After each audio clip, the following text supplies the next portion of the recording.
সালমা, সালমা, এই অনেক পানি খেয়ে ফেলেছে। একে কোনো বাড়িতে নিয়ে যাওয়া দরকার। এখানে কাছাকাছি বাড়ি কার পাবো? আমার বাড়ি কাছে হবে। তাদের একা নিয়ে চলো। তুমি আমার পায়ে হাত দিচ্ছ কেন? পায়ে গরম তেল মালিশ করে দিছি, জানে তোমার ঠান্ডা কম লাগে।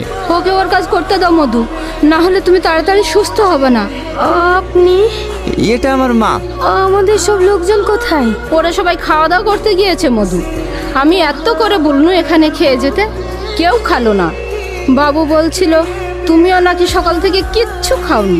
দাঁড়া মধু, আমি তোমার জন্য খাবার নিয়ে আসছি। মা একটু ওঠো, 4টি ভাত খেয়ে দাও। না না মা, তোমাকে হাত বের করতে হবে না, আমি তোমার মায়ের মতো, আমি তোমাকে খাইয়ে দিছি।